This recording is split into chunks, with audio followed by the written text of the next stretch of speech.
அடடா, ரொம்ப மாதங்களுக்கு அப்புறமா குரங்குராஜாவோட படம் ஒண்ணு மாறி இருக்கு. சோ இன்னைக்கான வீடியோல 2023 வெளியான ஷிமி தி ஃபர்ஸ்ட் மங்கி கிங் படத்தோட முழு கதை விளக்கத்தை பார்க்க போறோம். ஆக்சுவலா இந்த படம் ஒரு ஃபேண்டசி அனிமேஷன் ஆக்ஷன் கதை. சோ ஆரம்பத்துல இருந்து கடைசி வரைக்கும் ஃபுல்லா பாருங்க. தயவு செஞ்சு வீடியோவை லைக் பண்ணிட்டு இப்பதான் நம்ம சேனலுக்கு புதுசா வரீங்கன்னா சப்ஸ்கிரைப் பண்ணிட்டு லாஸ்டா நீங்க குரங்குராஜா சம்பந்தப்பட்ட கதையை எப்ப பாத்தீங்கன்னு கமெண்ட்ல சொல்லிட்டு வாங்க இப்ப டைரக்டா கதைக்குள்ள போலாம். படத்தோட ஆரம்பத்திலேயே பயங்கரமான இடி மின்னலோட பக்கத்துல இருக்க ஒரு கிராமத்துக்குள்ள வெள்ளம் பூந்த ஒட்டுமொத்த ஊரையும் அங்க வாழ்ந்த மக்களையும் சாகடிக்குது. சரி, இங்கதான் எப்படின்னு பார்த்தா காடுகளுக்குள்ளயுமே பயங்கரமான இடி மின்னலால மழை பொழிஞ்சாலும் கூட மரங்கள்ல தீப்பிடிச்சு எரிய ஆரம்பிக்குது. அதே காட்டுக்குள்ள வாழக்கூடிய மங்கீஸ் எல்லாம் நெருப்ப பார்த்து பயந்து பக்கத்துல இருக்க ஒரு சின்ன சுரங்கத்துக்குள்ள ஓட பாக்குது. கிட்டத்தட்ட எல்லா குரங்குகளையும் காப்பாத்திட்டு ஒரே ஒரு போக்கான்னு சொல்லப்படக்கூடிய குரங்கு மட்டும் கொடிய பிடிச்சு மறுபக்கத்துக்கு தாவலான்னு நினைக்கும் போது ஒரு மின்னல் கரெக்டா உள்ள பூந்து அந்த கொடியவே துண்டா வெட்டிடுச்சு. நல்ல வேலை யோகா முழுசா கீழே விழுறதுக்குள்ளேயே அங்க இருக்க ஒரு மரத்துக்கு மேல சேஃபா ஏறி உட்கார்ந்துக்கும். ஆக்சுவலா இப்ப நடக்கக்கூடிய எல்லா சம்பவங்களையுமே இயற்கை தேவதைகள் 2 பேரு வானத்துல இருந்து பாத்துட்டு இருப்பாங்க. உடனே தங்களோட பவர்ஸை பயன்படுத்தி யோகா நெருப்புல மாட்டி இறந்து போக கூடாதுன்னு ஒட்டுமொத்த நெருப்பையும் நொடி பொழுதுல மறைய வச்சிருவாங்க. அப்பதான் மனைவி தேவதையும் என்னங்க நிலைமை கைமீறி போடுச்சு, மனிதர்களுக்கும் மத்த உயிரினங்களுக்கும் மிகப்பெரிய அழிவு ஏற்பட்டு இருக்கு. ஆனா சொர்க்கத்துல இருந்து இவங்களை காப்பாத்த எந்த ஒரு நடவடிக்கையும் எடுக்கல. எனக்கும் புரியுது, ஆனா சொர்க்கத்துல இருக்க ராஜா தன்னோட சுய கட்டுப்பாட்டுல இல்லன்னு நினைக்கிறேன். வேற யாரோ ஒருத்தர் தான் அவங்கள கட்டுப்படுத்துறாங்க. அப்படின்னா இவங்களை காப்பாத்துறதுக்கு யாரும் வரமாட்டாங்களா? கவலைப்படாத, பல ஆண்டுகளா தங்க முட்டைக்குள்ள உறங்கிட்டு இருந்த குரங்குராஜா வெளியில வர போறான். சொர்க்கத்தையே ஆட்டி படைக்க போறான். கட் பண்ண அடுத்து இந்த யோகாவும் மத்த குரங்குகளும் தப்பிச்சு வந்த மலை இருக்கு இல்லையா, அதோட உச்சியில ஒரு வித்தியாசமான தங்க முட்டையை காட்டுறாங்க. டப்புன்னு அதுவும் விரிசல் விட்டு உடையுது. பார்த்தா உள்ள ஒரு குரங்கு கல் சிலை இருக்கு. நொடி பொழுதுல அது ஒரு குட்டி குரங்கா உருமாறுத. இந்த பிரகாசமான வெளிச்சம் சொர்க்க அரண்மனை வரைக்கும் போகுது. நல்லா குள்ளக தெரியா மாதிரி மைக்க பிடிச்சிட்டு ஒரு ஆள் மேடையில பாடிட்டு இருக்காருல, இவரு தான் இந்த சொர்க்கத்தோட ராஜா. அடுத்து இவங்க தான் ராணி. முட்டையோட பிரகாசமான வெளிச்சத்தை பார்த்து பயந்து போடுவங்க. ஒரு மந்திரவாதி ஜோசியர்கிட்ட அந்த வெளிச்சம் என்னன்னு கேட்கும் போது பயலுக்கு அவனும் ராணி பல ஆண்டுகளா உறங்கிட்டு இருந்த ஒரு சின்ன குரங்கு, அதுக்கு இப்ப உயிர் கிடைச்சிருச்சு.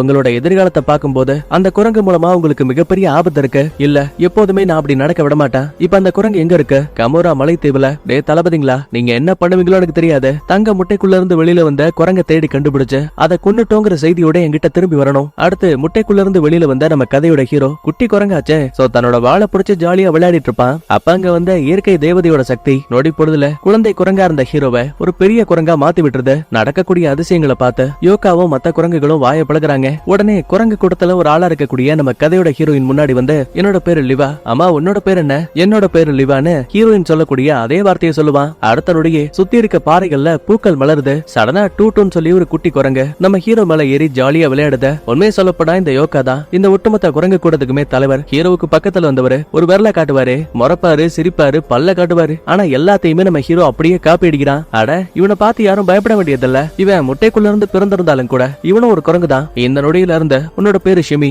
என்னோட குடும்பத்துல உன்னையும் நான் ஒரு ஆளா சேர்த்துக்கிறேன். அதுக்கப்புறமா இந்த காட்டுக்குள்ள எப்படி எல்லாம் வாழணும்னு நம்ம ஹீரோவுக்கு ஒன் பை ஒன்னா கத்து கொடுக்கும் போது தெரியாதனமா ஏதோ ஒரு அசிங்கத்தை கால்ல மிதிச்சுட்டான். ஐயோ அம்மான்னு பயந்துகிட்டே இவன் கால் தடுமாறி தொப்புன கீழே விழும் போது கரெக்டா ஹீரோயினோட மடியிலேயே விழுந்துருவான். லிவா என்ன மன்னிச்சிருன்னு சொல்லும் போதே டக்குனு பையனுக்கு தொண்டை அடைக்குது. டே என்ன தர முழுங்குன்னு கேட்டா வாய்க்குள்ள இருந்து ப்ளூபெரிஸ காட்டுறான். இதை யார் உங்ககிட்ட கொடுத்தா? டுட்டு தான். இப்படி சொல்லும் போதே கரெக்டா உள்ள வந்த டுட்டு மறுபடியும் ஹீரோவோட வாயில அந்த பழங்களை போட்டுட்டு ஓடி போடுவான். ஏய் இன்னைக்கு உன சும்மா விட மாட்டேன்னு பின்னாடியே துரத்தி விடும் போது இந்த குரங்கு கூட்டத்திலேயே பயில்வான்னு ஒருத்தன் இருப்பான். அவனுக்கு நம்ம ஹீரோயின் மேல ஒரு கண்ணு. சோ அவளை இம்ப்ரெஸ் பண்ணலாமேன்னு பக்கத்துல இருக்க ஒரு மரக்கலையை உதைக்க ஓடி போயிட்டு இருந்த டுட்டு தடுமாறி இவன் கையில விழுந்துருவான். பதிலுக்கு ஹீரோவும் உனக்கு மட்டும் தான் உதைக்க தெரியுமா, எனக்கும் உதைக்க தெரியும்னு பக்கத்துல இருக்க மரத்துல ஒரு எத்து லைட்டா அது ஆடுன்னு பார்த்தா அதுக்கு பதிலா அடியோட அந்த மரம் சரிஞ்சிருச்சு. சூரிய வெளிச்சத்தை பார்த்ததுமே மொத்த குரங்குகளும் பயந்து ஒதுங்குறாங்க. ஏன் என்னாச்சுன்னு ஹீரோயின் கிட்ட கேட்கும் போது அது ஒண்ணும் இல்ல, கடந்த சில மாதங்களாவே பயங்கரமான இடி மின்னல் சூறாவளி, இதனாலேயே நாங்க இதுக்கு முன்னாடி வாழ்ந்த காடு மொத்தமா அழிஞ்சு போயிடுச்சு. உண்மையை சொல்லப்படா இந்த மரங்கள் தான் அந்த சூறாவளிகள் கிட்ட இருந்து எங்களை காப்பாத்துச்சு. ஆனா இப்ப அதுல ஒரு மரத்தையே உடைச்சிட்டல, அதனாலதான் யோகாவுக்கு பயம் அதிகமாயிடுச்சு. இந்த மாதிரி ஜாலியா பேசிட்டு இருக்கும் போதே நம்ம லிவாவுக்கு ஹீரோயினா ரொம்ப பிடிச்சு போயிடுது. சோ டப்புன்னு பழகின 10 நிமிஷத்துல ஹீரோவுக்கு முத்தம் கொடுக்க ரெக்க கட்டி பறக்குதையா அண்ணாமலை சைக்கிள்னு பையன் மல்லாக்க தொப்புனு கீழே விழுந்துட்டான். அதுக்கப்புறமா அந்த காட்டுக்குள்ள இருக்க ஒரு சின்ன அருவி கிட்ட வராங்க. ஏ பாத்தியா இது எவ்வளவு அழகா இருக்குல்ல? அப்பதான் நம்ம ஹீரோ கவனிக்கிறான். அப்ப இவனுக்கே தெரியாம உடம்புக்குள்ள இருக்க ஒரு சூப்பர் பவர் ஆக்டிவேட் ஆகுது. அங்க இருக்க நீர்வீழ்ச்சியோட சின்ன கேப்ல ஒரு பட்டாம்பூச்சி பறந்து போயிட்டு இருக்க விஷயத்த கவனிக்கிறான். அப்படின்னா கண்டிப்பா இதுக்கு பின்னாடி வேற ஏதோ ஒண்ணு இருக்குன்னு புரிஞ்சுக்கிட்டு இங்கேயே வெயிட் பண்ணுன்னு ஒரு கைத்தை பிடிச்சு நம்மளால அந்த நீர்வீழ்ச்சிக்குள்ள போயிடுவான். ரொம்ப நேரம் ஆகியும் கூட நம்ம ஹீரோ இன்னும் வெளியில வரல. ஒருவேளை அவனுக்கு ஏதோ ஒண்ணு ஆயிடுச்சு போலன்னு லிவா ரொம்ப ஃபீல் பண்ண ஆரம்பிக்கிறா. இருந்தாலும் அடுத்த கொஞ்ச நேரத்துக்கு அப்புறமா நம்மளால பாதுகாப்பா வெளியில வந்துட்டான். லிவா நம்ம பாதுகாப்பா வாழ்றதுக்கு நான் ஒரு நல்ல இடத்தை கண்டுபிடிச்சிட்டேன், என் கூட வாங்கன்னு மொத்த பேரையும் கூட்டிக்கிட்டு அந்த நீர்வீழ்ச்சி வழியா மறுபக்கத்துக்கு வரும்போது அங்க ரொம்ப ரொம்ப சூப்பரான கைவிடப்பட்ட பழைய கோயில் இருக்கு. இவங்களோட தேவை தேவைகளுக்கு ஏத்த மாதிரி நிறைய பழங்களும் இருக்கு. மொத்த பேருக்குமே இத பார்த்து அளவு கிடந்த சந்தோஷம். ஏன்னா இதுக்கு அப்புறமா வெளியில இடி மின்னல் புயல் வந்தா கூட அதை பார்த்து பயப்பட வேண்டிய அவசியம் கிடையாது. அப்ப யோகாவை பாருங்களேன், நம்ம ஹீரோ பண்ண மிகப்பெரிய உதவிக்காக அவனை ராஜாவை போல அங்க இருக்க சிம்மாசனத்துல உட்கார வச்சு அவனுக்கு தேவையான பழங்களை கொடுத்துட்டு இருப்பாங்க. ஆனா பயில்வானுக்கு மட்டும் நம்ம ஹீரோ மேல ஒரு சின்ன பொறாம இருந்துகிட்டே இருக்கு. எல்லாமே நல்லா போயிட்டு இருக்க அந்த நேரத்துல திடீர்னு யோகா நெஞ்ச பிடிச்சுக்கிட்டு தொப்புன கீழே விழுந்துருவாரு. சுத்தி இருக்க குரங்கெல்லாம் பயந்து போய் பக்கத்துல வரும். நம்ம ஹீரோவுக்கு இந்த பிறப்பு இறப்புனா என்னன்னே தெரியாதுல்ல, அதனாலேயே திருக்கா முறுக்கான்னு முடிச்சிட்டு இருக்கான். பயில்வானும் மத்தாளுங்களும் யோகாவை பாதுகாப்பா தூக்கிட்டு போய் அவருக்கு சிகிச்சை கொடுப்பாங்க. ஆக்சுவலா இந்த யோகாவுக்கு கர்ப்பமான ஒரு மனைவி இருக்காங்க. இப்ப அந்த அம்மா பக்கத்துல வந்து யோகா உங்களுக்கு எதுவும் ஆகாது, என்ன இந்த நிலைமையில விட்டுட்டு போயிடாதீங்கன்னு ரொம்ப ஃபீல் பண்ணி பேசிட்டு இருக்க விஷயத்த நம்ம ஹீரோவும் மரத்துக்கு மேல உட்காந்து பாத்துட்டு இருப்பான். இவனோட கையிலேயே இவன் எந்த முட்டைக்குள்ள இருந்து வெளியில வந்தானோ அந்த ஓட்டோட ஒரு சின்ன பீஸ் இருக்கு. உண்மை சொல்ல போனா இத கூட அந்த யோகா தான் கொடுத்திருப்பாரு. அப்ப கரெக்டா உள்ள வந்த ஹீரோனும் பிறப்பு இறப்புங்கிறது வாழ்க்கையோட யதார்த்தம். ஏன்னா கடவுள்கள் நம்மள அப்படிதான் படைச்சிருக்காங்க. ஆமா, கடவுள்கள்னா யாரு உனக்கு தெரியாதுல்ல, அவங்க எல்லாம் சொர்க்கத்தில் வாழ்வாங்க, ரொம்ப பாதுகாப்பா, மரணமே இல்லாம. அவங்களால மரணிக்காம வாழ முடியும் அப்படின்னா கண்டிப்பா நாமளும் சாகாமையே வாழ முடியும்ல. டேய் ஷிமி, அப்படிலாம் கிடையாதுடா, நாமெல்லாம் வெறும் குரங்குங்க, அவங்க எல்லாம் மனித கடவுள்கள். நீ முதல்ல யோசிக்காம தூங்கு, கண்டிப்பா காலையில யோகாவுக்கு எல்லாமே குணமாயிடும் பாரு. இந்த மாதிரி சொல்லிட்டு நம்ம ஹீரோயின் போயிட்டாலும் கூட நம்ம ஹீரோவுக்கு தூக்கமே இல்ல. திரும்ப திரும்ப எப்படி யோகாவை காப்பாத்த போறோன்னு ஒரு குழப்பம் ஓடிக்கிட்டே இருக்கு. லைட்டா கண் அசந்துட்டு மறுபடியும் திறக்கும் போது இவன் அந்த இடத்துல பறந்துட்டு இருப்பான். பேனு கத்தனதுமே அங்க இருக்க மரத்துல வந்து தொப்புன்னு விழுறான். கண்ணுக்கு முன்னாடியே பயங்கரமான இடி வெள்ளத்தால இறந்து போன மக்கள் இருப்பாங்கல்ல, இப்ப அவங்களும் ஒரு சில உயிரினங்களும் நடந்து போயிட்டு இருக்கு. சோ இங்கதான் ஹீரோவுக்கு புரியுது, இது இறந்தவங்க உலகத்துக்கு போறதுக்கான பாதை. இங்க வேலை பார்க்கக்கூடிய ஆட்கள் கிட்ட ஒரு மரண புத்தகம் இருக்கும். அதுல இப்ப இறந்து போய் ஆன்மாக்களா வந்திருப்பாங்கல்ல, அவங்களோட போட்டோவும் இருக்கும். மூஞ்சு மளிகை ஒரு சீலை வச்சு அவங்கள நரகத்துக்கும் சொர்க்கத்துக்கும் தனித்தனியா பிரிச்சு அனுப்பி வைப்பாங்க. ஆக்சுவலா இந்த வேலையை பார்க்கக்கூடியது ஒரு 3 கண் நரக்க. ஹீரோவை பார்த்தனுடைய அவனை அலேக்கா தூக்கி, நீ அனுமதி இல்லாம உள்ள வந்திருக்க, எங்க உன்னோட போட்டோ இந்த புத்தகத்துல இருக்கான்னு பாக்கலான்னு ஒவ்வொரு பக்கங்களையும் திருப்பும் போது அதுல யோகா இருக்கார்ல, அவரோட குரங்கு படம் இருக்கு. ஆனா அந்த அரக்கா என்ன நினைச்சுக்கிறான், ஹீரோ தான் அந்த குரங்கு போல அடையாளத்தை மாத்தி வரைஞ்சிருக்காங்கன்னு இவன் அதை அடிச்சுட்டு மறுபடியும் ஹீரோவோட படத்தை வரைய பாப்பான். பயந்து போன நம்மாளு ஆளவரா சாமின்னு அந்த புத்தகத்துல இருக்க கடைசி பக்கத்தை மட்டும் கிழிச்சிட்டு வேகமா ஓடும் போது தெரியாதனமா அங்க இருக்க பாலத்தை தாண்டி கீழே விழுந்துருவான். டக்குன்னு கனமுழுகிறான். பார்த்தா இவன் நைட்டு எங்க தூங்குனானோ அதே இடத்துலதான் இருக்கான். நைட்டு சாகிற நிலைமையில இருந்த யோகா இப்ப அவருக்கும் உடல்நிலை நல்லபடியா குணமாயிடுச்சு. அப்பாடா, ஒருவேளை நம்ம கண்டது வெறும் கனவுதான் போலன்னு நினைக்கும் போதே ஹீரோவோட வாயில ஏதோ ஒண்ணு தட்டுப்படுது. எடுத்து பார்த்தா அந்த 3 கண் நரக்கங்கிட்ட இருந்து நம்மளால ஒரு பேப்பரை கிழிச்சு கொண்டு வந்திருப்பான்ல, அந்த பேப்பர் தான் இப்ப ஹீரோவோட வாய்க்குள்ள இருக்கு. அப்படின்னா தூக்கத்துல இருக்கும் போதே ஹீரோவோட பவர் அவனுக்கே அறியாம செயல்பட்டு இருக்கு. சோ மரண உலகத்துக்கும் போயிருக்கான். 3 கண் நரக்கங்கிட்ட இருந்த அந்த மரண புத்தகத்துல இருந்து யோகாவோட போட்டோவையும் கிழிச்சு கொண்டு வந்திருக்கான். அது மூலமா தான் இந்த மனுஷன் இப்ப உயிரோட இருக்காரு. உடனே கட்டிப்பிடிச்சு பாச மலையை பொழிஞ்சவன் அவசர அவசரமா தனக்கு தேவையான உணவுகளை மட்டும் பேக் பண்ணிட்டு படகு மூலமா இங்கிருந்து கிளம்புறான். டேய், நீ எங்க போற? கடவுளை போல நமக்கும் சாகா வர வேணும்ல, அதை தேடி கண்டுபிடிக்காம நான் திரும்ப வரமாட்டேன்னு சொல்லிட்டு இவன் ஒரு பக்கத்துல கிளம்பிட்டான். இதுக்கடையில ராணியோட தளபதிகள் 2 சோல்ஜர்ஸோட காட்டுக்குள்ள வந்திருப்பாங்க.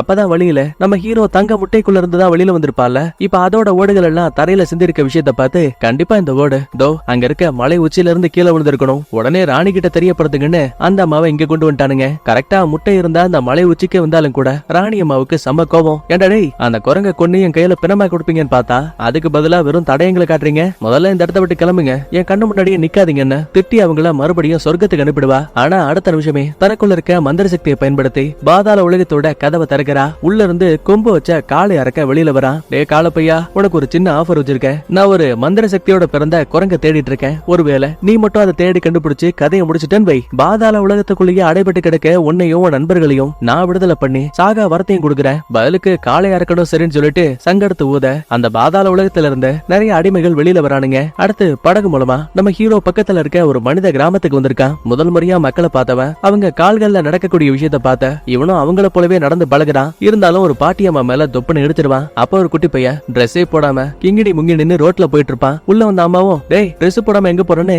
ஒரு போர்வையை வச்சு அவனோட உடம்ப கவர் பண்ணுவாங்க.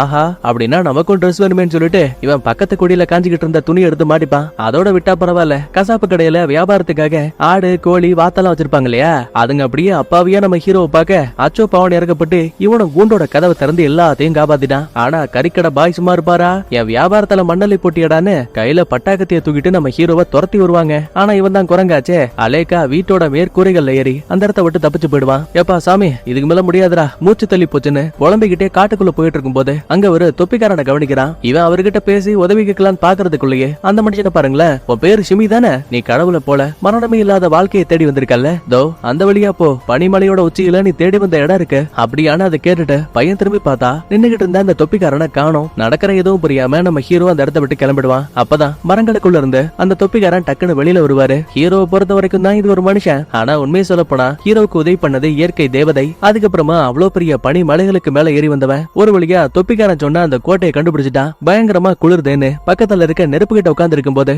அட நீதான் அந்த குரங்கு ராஜாவா? உனக்காக நான் ரொம்ப நாள் காத்திருந்தேன். யோ யாரியா நீ? என்ன சத்தம் மட்டும் கேக்குது, ஆளை காணோம். தம்பி கொஞ்சம் அண்ணாந்து பாருப்பா, நான் இங்க இருக்கேன். பார்த்தா ஒரு வயசான குரு அந்த இடத்துல மிதந்துட்டு இருக்காரு. என் கூட வா, நீ தெரிஞ்சுக்க வேண்டிய விஷயங்கள் நிறைய இருக்கு. உனக்கு கடவுளை போலவே மரணம் இல்லாத வாழ்க்கை வேணும்ல? ஆமா, எனக்கு மட்டும் இல்ல என் குடும்பத்துக்கும் அது வேணும். இந்த பாரு, அது ஒண்ணும் அவ்வளவு ஈஸி கிடையாது. 62 தற்காப்பு கலைகளை நீ கத்துக்கிட்டா மட்டும்தான் உன்னால சாகா வரங்குற உன்னை பத்தி யோசிக்கவே முடியும். அதெல்லாம் பிரச்சனை இல்ல, நான் எல்லாத்துக்குமே தயாரா இருக்கேன். அடுத்து இன்னொரு பக்கத்துல ராணி மூலமா வெளிவந்த அந்த காளை அரக்கர்கள் இருக்காங்கல்ல, அவனுங்க இப்ப தரையில நிறைய குரங்குகளோட கால் தடங்களை கவனிக்கிறாங்க. அது எல்லாமே அங்க இருக்க அருவி கிட்ட போயிட்டு இருக்கு. என்ன தேடி பார்த்தாலும் கூட அங்க தண்ணியை தவிர வேற எதுவும் இல்ல. டேய், ஒருவேளை அந்த குரங்குகள் குளிக்க வந்திருக்கும், வாங்க வேற இடத்துல தேடி பார்க்கலான்னு லைட்டா நகரும் போது கரெக்டா நம்ம குட்டி குரங்கு டூட்டு இருக்குல்ல, அது ஒரு மீனை புடிச்சு அங்க விளையாடிட்டு இருக்கும். அவ்வளவுதாங்க, காளை இறக்க சும்மா இருப்பானா, மாட்டாண்டா கைப்புள்ளன்னு இவனை மிரட்டி மத்த குரங்குகள் எங்க இருக்குங்கிற விஷயத்த கண்டுபிடிச்சிட்டானுங்க. அடுத்து வீர வசனத்தை பேசின ஹீரோ ஒழுங்கா பயிற்சி எடுக்காம கண்ணா பின்னாடி உட்காந்து டான்ஸ் ஆடிட்டு இருக்கான். இந்த பாரு, இப்ப மட்டும் நான் சொல்லக்கூடிய விஷயத்த கேட்கல, உன்னை இந்த இடத்த விட்டு அனுப்பிடுவேன். ஐயா குருநாதா, நான் என்ன சொன்னாலும் கேக்குறேன். அப்படிவா வலிக்க. முதல்ல ஹீரோ உடம்புல இருந்து முடிய பிடுங்கி மந்திரங்களை சொல்லி தூக்கி போடுதுமே, அது எல்லாம் குட்டி குட்டி குரங்கா உருமாறுது. யோ என்ன அந்த குரங்கெல்லாம் பைத்தியமா இருக்கு? இது எல்லாமே உன்னோட குணங்களுக்கு எதிர்மறையா இருக்கக்கூடியது. தேவைப்படும் போது இந்த போலி குரங்குகளை உன்னோட சண்டைக்காக பயன்படுத்த முடியும். அட சூப்பரா இருக்குப்பா, இன்னும் முடியல. ஒரு முடி எடுத்து உன் வாய்க்குள்ள வச்சு நான் ஒரு சிலந்தி பூச்சியா உருமாறணும்னு சொல்ல பார்த்தா அடுத்த நிமிஷமே நம்மால தம்மத்தொண்டு சிலந்தி பூச்சியா உருமாறிட்டான். வேணும்னே குருநாதரோட சொக்காக்குள்ள போயிட்டு கிச்சு கிச்சு மூடிட்டு இருக்காங்க. அதுக்கப்புறமா மறுபடியும் சுயநடவுக்கு வந்தவன் எந்த மாதிரியான சண்டை போடலாம், எந்த நேரத்துல எந்த மந்திர சக்தியை பயன்படுத்தலான்னு ஒவ்வொரு பவர்ஸையும் பிராக்டிஸ் பண்ணுவான். ஆனா கொடுமைக்குன்னு ஒரு முறை கூட குருவுக்கு அடிபடாம பிராக்டிஸ் பண்ணதே கிடையாதுங்க. ஒரு கட்டத்துல தெரியாதனமா தண்ணீரோட சக்தியை பயன்படுத்த அந்த ஒட்டுமொத்த மந்திர பள்ளியுமே தண்ணியால மூழ்கி போகுது. ஆரம்பத்துல எப்படி இருந்த குருநாதரை கடைசி நிமிஷத்துல படுத்த படுக்கை ஆகிட்டாங்க. எப்பா புண்ணியவான, உனக்கு சொல்லி கொடுத்ததுக்கு நீ என்ன பண்ணணுமோ என்ன வச்சு பண்ணிட்ட. ஐ ஜாலி. அப்படின்னா எனக்கு சாகாவரம் கிடைக்குமா? அவசரப்படாத. முதல்ல நீ யாரு, எப்படி இந்த உலகத்துக்கு வந்தங்கிற உண்மையை நான் சொல்றேன். பல யுகங்களுக்கு முன்னாடி பால்வெளி அண்டத்துல ஒரு மிகப்பெரிய சக்தி பிரளயமா வெடிச்சது. இந்த சம்பவத்துக்கு அப்புறம் தான் வானுலகத்துல கடவுள் அப்படிங்கிற ஒரு பெரிய குரூப்பே உருவானாங்க. ஆனா கொடுமைக்குன்னு அந்த வெடிப்புல இருந்த ஒரு சின்ன துண்டு, அதாவது நீ வந்த அந்த தங்க முட்டை இருக்குல்ல, அது நேரடியா வானுலகத்துல இருந்து பூமியில வந்து விழுந்தது. இத்தனை ஆண்டுகளா தூங்கிட்டு இருந்த நீ இப்ப கண்ண முடிச்சிருக்க அப்படின்னா நீ முடிக்க வேண்டிய ஒரு முக்கியமான பொறுப்பு இருக்கு. அப்படி என்ன பருப்பு? அதான்ப்பா, நீ சாகா வரத்தோட வாழணும்னு ஆசைப்படுறல, அது பூமியில இருக்க வரைக்கும் உனக்கு கிடைக்காது. வேணும்னா சொர்க்கத்துக்கு போய் பாரு. அவங்கள ஒருத்தரா உன்னை ஏத்துக்கிட்டாங்க அப்படின்னா கண்டிப்பா நீயும் ஒரு கடவுளை போல மரணம் இல்லாம வாழ முடியும். கூடவே உனக்கு ஒரு சின்ன கிஃப்ட் வச்சிருக்கேன்னு லைட்டா விசில் அடிச்சதுமே வெளியில இருந்த மேகங்கள்ல ஒண்ணு அலேக்கா பறந்து உள்ள வருத. ஹீரோவை தூக்கி தோல் மேல வச்சுட்டு அங்க எங்கன்னு பறந்து விளையாட்டு காடுது. இவனோட பேரு டிமான். இனிமே இவனும் உனக்கு பாதுகாப்பா இருப்பான். அப்புறம் இன்னொரு விஷயம், நீ என்னதான் தற்காப்பு கலைகளை கத்துக்கிட்டாலும் கூட உன்னோட பாதுகாப்புக்காக ஆயுதங்கள் தேவை. சமுத்திரங்களை கட்டி ஆளக்கூடிய டிராகன் ராணியை கண்டுபிடி.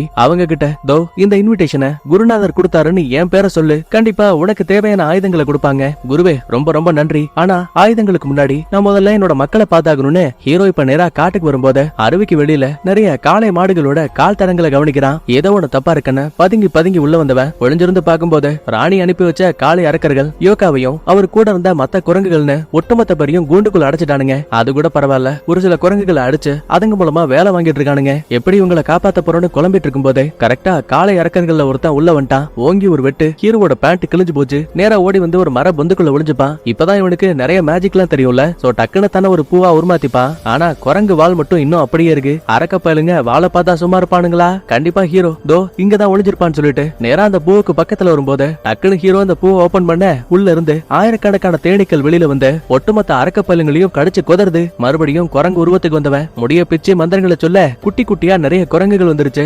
ஒவ்வொருத்தனையும் அடி அடி நடிச்சு அங்க இருக்க மலையில இருந்து கீழே தள்ளி விட்டுரும். டே பசங்களா, சூப்பர் வேலை பாத்தீங்கன்னு மொத்த பரியும் அந்த இடத்த விட்டு மறைய வைக்கும் போது கரெக்டா பின்னாடி காளை அரக்கர்களை ஒருத்தன் வந்துட்டான். ஓங்கி ஹீரோவோட மூஞ்சில ஒரு குத்து, பாறைகளை இடிச்சு தொப்புன்னு கீழே விழுறான். மறுபடியும் கொம்புகளை வச்சு தாக்கலாமேன்னு பாக்கும்போது நல்ல வேலை டிமான் உள்ள போந்து நம்ம ஹீரோவை காப்பாத்தி அந்த காளை அரக்கனை டைவர்ட் பண்ணுது. இந்த கேப்ல மறுபடியும் நம்மால் மந்திரத்தை போட குட்டி குட்டியா நிறைய குரங்கு வந்துருச்சு. ஆனா இந்த முறை உருவத்துல ரொம்ப குட்டியா தான் அந்த குரங்கெல்லாம் இருக்கும். சோ காளை அரக்கனோட காதுக்குள்ள பூந்து விளையாட்டு காட்டுது. வழிதாங்க முடியாம கதறிக்கிட்டு இருப்பான். உடனே ஹீரோவும் உண்மையை சொல்ல, என்ன பிடிக்க சொல்லி யார் உன்னை இங்க அனுப்பி வச்சா? நடந்த எல்லா சம்பவங்களுக்கும் காரணம் அது அந்த சொர்க்க ராணி. லாஸ்டா வழிதாங்க முடியாம காளை அரக்க அந்த இடத்த விட்டு கிளம்பிடுவான். அதுக்கப்புறமா நீர்வீழ்ச்சிக்குள்ள வந்த ஹீரோ கூண்டுக்குள்ள அடைப்பட்ட குரங்குகளை காப்பாத்தும் போது டுட்டு ஓடி வந்து கட்டி பிடிச்சுப்பான். டே நான் மன்னிச்சிடா, நான் இதெல்லாம் வேணும்னு பண்ணல. ஐயோ அங்கிள், குடும்பத்துக்குள்ள எதுக்கு மன்னிப்புங்கிறாங்க?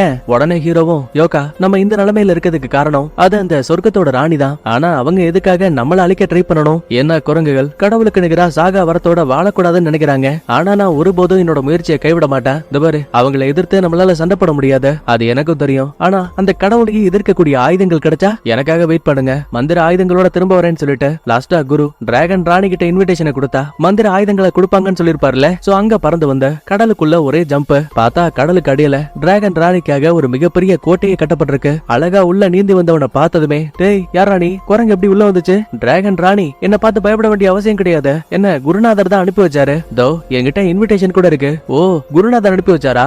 ஐயோ அந்த ஆள் மேல எனக்கு இவ்வளவு கெடு தெரியுமா? ஆனா கட்ட பிரம்மச்சாரின்னு என்னோட காதலை ஏத்துக்காம மறுத்துட்டாரு. சரிவா, உனக்கு தேவையான ஆயுதங்களை நான் காட்டுறேன்னு உன்னை கூட்டிட்டு போகும்போதே அங்க இருக்க கண்ணாடி குடுவைக்குள்ள ஒரு வித்தியாசமான கவசமும் மந்திர கம்பும் வைக்கப்பட்டிருக்கு. அப்ப அந்த கவசத்தை பாருங்களேன், என்கிட்ட வா, நீ தேடி வந்த ஆயுதமே நான் தான் சிக்னல் எல்லாம் காட்டுது. ஆனா நம்மளால இதெல்லாம் பெருசா கண்டுக்கல. முதல்ல ஹீரோவுக்கு ரெக்கைகளை கொடுக்குறாங்க. ஆனா அவன் பறக்க தெரியாம கண்ணா பின்னாடி அங்க இருக்க சுவர்கள் அடிச்சு தொப்புன்னு கீழே விழுந்துருவான். அடுத்த ரெண்டாவதா முயல் காஸ்டியூம், காலுக்கு கீழே ஸ்பிரிங் இருக்கு, ஒரே ஜம்ப், மேற்கூரைய உடைச்சுக்கிட்டு மேல போயிட்டான். இதே மாதிரியே பல காஸ்டியூம் கொடுத்தாலும் கூட நம்ம ஹீரோவுக்கு எதுவுமே சூட் ஆகல. ஒரு கட்டத்துல வெறுத்து போனவன் பக்கத்துல இருக்க ஒரு கல் எடுத்து கண்ணாடி குடுவைக்குள்ள வைக்கப்பட்டிருந்த அந்த கவசமும் மந்திர கம்பு இருக்குல்ல அதை உடைச்சு வெளியில எடுத்து தான் உடம்புல மாட்டிப்பான். உடனே டிராகன் ராணியும், தம்பி அந்த உடைய உன்னால கண்ட்ரோல் பண்ண முடியாது, அளவுக்கு அதிகமான சக்தி அதுக்குள்ள மறைஞ்சிருக்கு. அட போங்க மேடம், இதெல்லாம் எனக்கு ஒரு விஷயமே கிடையாதுன்னு லைட்டா இவன் கம்ப சுத்துனதுமே ஹீரோவோட கட்டுப்பாட்டையும் மீறி அந்த கம்பு படு பயங்கரமா சுத்த மிகப்பெரிய சூறாவளி காத்து உருமாறி கடல் அரண்மனையவே சின்ன பின்னமா உடைச்சிட்டு பையன் அங்க இருந்து எஸ்கேப் பண்ணுவான். அடே மந்திர கம்பு, உன்னை நம்பி எடுத்துட்டு வந்தல்ல,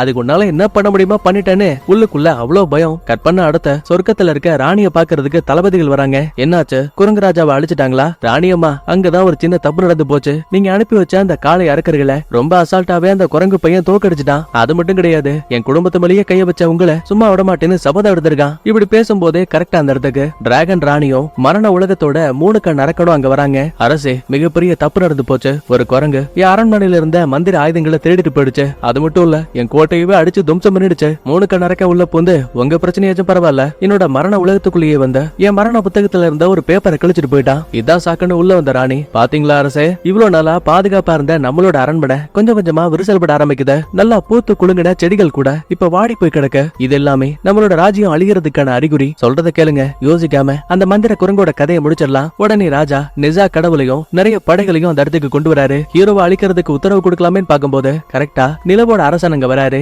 அரசே, உங்க கோவத்தால தவறான முடிவு எடுக்கிறீங்க. நீங்களே சொன்னீங்க ஹீரோ ஒரு மந்திர குரங்குன்னு. அப்படின்னா அவன் ஏன் மனித உலகத்துல இருக்கணும்? சொர்க்கத்துக்கு கூட்டிட்டு வாங்க, நாமளே ஒரு வேலையை போட்டு கொடுப்போம். நம்ம கூட இருந்தா கண்டிப்பா அவனுக்கு எதிர்க்கணுங்கிற தைரியம் வராது. ஆமா இல்ல, இதுவும் நல்ல ஐடியா தான். அப்படின்னா ஏன் நேரத்தை வீணாக்கணும்? நீங்களே போய் ஹீரோவை கூட்டிட்டு வாங்கன்னு ஒரு இன்விடேஷனை கையில கொடுத்து அங்க இருந்து அனுப்பி வைக்கிறாங்க. இதுக்கடையில உடல் கவசத்தோட நம்ம ஹீரோ தன்னோட குரங்கு இடத்துக்கிட்ட வந்திருப்பான். அவங்க மொத்த பேருமே இதை பார்த்து வாயை பழகுறாங்க. கரெக்டா அப்ப வானத்துல ஒரு பிரகாசமான வெளிச்சம் தெரியுது. இப்ப அது வழியா குட்டி கடவுளான நெஜாவும் நிலவின் அரசனும் பறந்து முன்னாடி வராங்க. எப்பா குரங்கு தம்பி, அரசர்கிட்ட இருந்து ஒரு உத்தரவு வந்திருக்கு. அதெல்லாம் இருக்கட்டும், தோ நெருப்பு சக்கரங்களோட பறந்துட்டு இருக்காரு, இது யாரு? எங்களோட போர் கடவுள் தோடா. குழந்தை பையன் இவெல்லாம் ஒரு கடவுளா? யோ, யார பார்த்து குழந்தை என்ன வரியா? ஒண்டி கொண்டி சண்டை போடலாம் வரியா?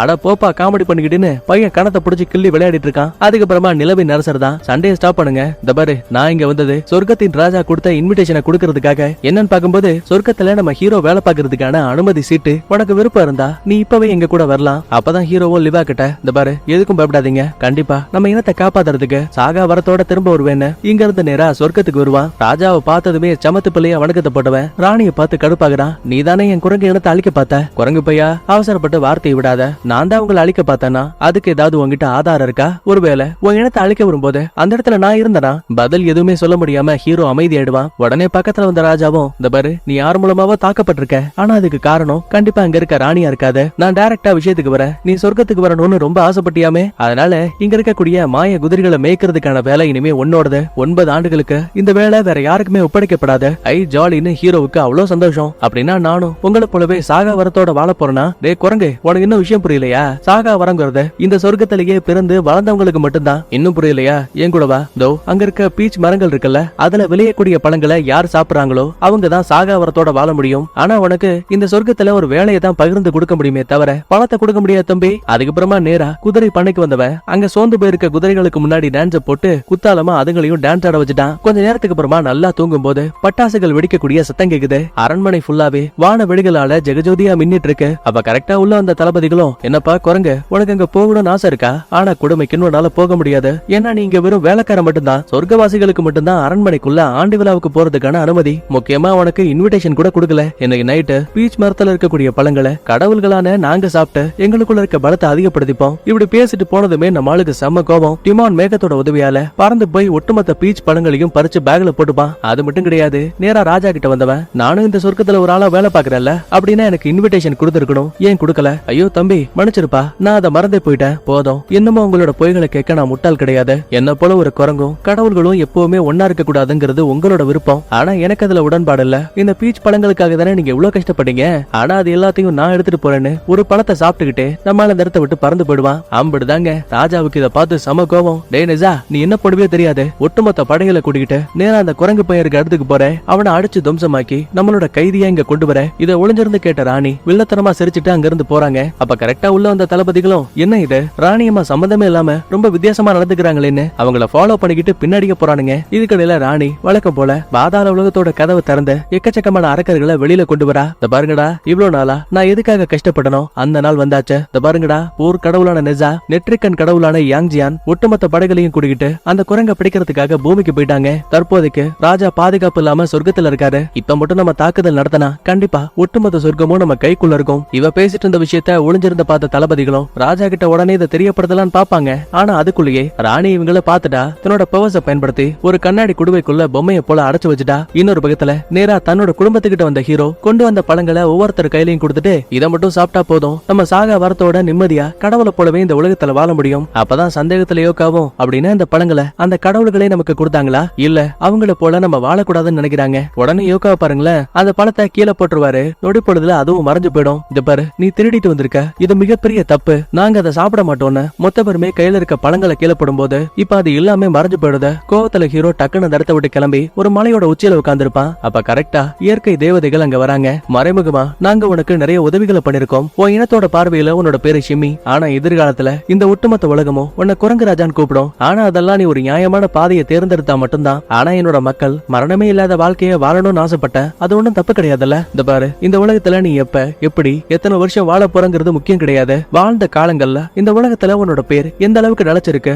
எந்த அளவுக்கு எத்தனை பேருக்கு நல்லது பண்ணிருக்குங்கிறது மட்டும்தான் கணக்கா இருக்கும். இப்ப சொல்லு, உனக்கு கடவுள்களை போல மரணம் இல்லாத வாழ்க்கை வேணுமா, இல்ல மரணத்தோட நிம்மதியா வாழ வேண்டிய வாழ்க்கை வேணுமா? எவ்வளவு விஷயங்களை கேட்டதுக்கு அப்புறம் தான் நம்ம ஹீரோவுக்கு என்ன பண்ணணுங்கிறதே புரியுது. இதே டைம்ல சொர்க்கத்துல இருந்த நிறைய படைகள் நம்ம ஹீரோ கூட சண்டை போறதுக்காக இங்க வருது. வாங்கடா நீங்களா நானான்னு பாக்கலான்னு தன் உடம்புல இருக்க முடிய பிடுங்கி மந்திர வார்த்தைகளை சொல்லி தூக்கி போடும் போது ஹீரோ உருவத்திலேயே ஆயிரக்கணக்கான குரங்குகள் வருது. அப்புறம் என்ன, ஒட்டுமொத்த இடமும் கலவரமா உருமாறுது. என்னதான் நிஜாவையே நம்ம ஹீரோ சமாளிச்சாலும் கூட நெற்றிக்கன் கடவுள் யாங்ஜியான சமாளிக்க முடியல. நம்மால எந்த உருவத்துக்கு மாறினாலும் சரி, அதுக்கு ஆப்போசிட் உருவத்துக்கு மாறி ஹீரோவை விடாம துரத்தி வந்துகிட்டே இருக்காங்க. நல்ல வேலை, கடைசி நிமிஷத்துல தன்னோட டூப்ளிகேட்டை உருவாக்கி யாங்ஜியான தசை திருப்பி ஹீரோ இப்ப நேரா ராஜா கிட்ட பேசலான்னு வருவான். ஆனா அங்க அந்த ராணியை தவிர வேற யாரையுமே காணோம். எங்க போயிட்டாங்கன்னு புரியாம சந்தேகத்துல பக்கத்துல இருக்க குடுவிகளை கவனிக்கும் போது ராஜா உண்மையான ராணி தளபதி இங்க வாழ்ந்த மக்கள்னு ஒவ்வொருத்தரையும் தனித்தனி கண்ணாடி குடுவிக்குள்ள அடைச்சு வச்சிருக்காங்க.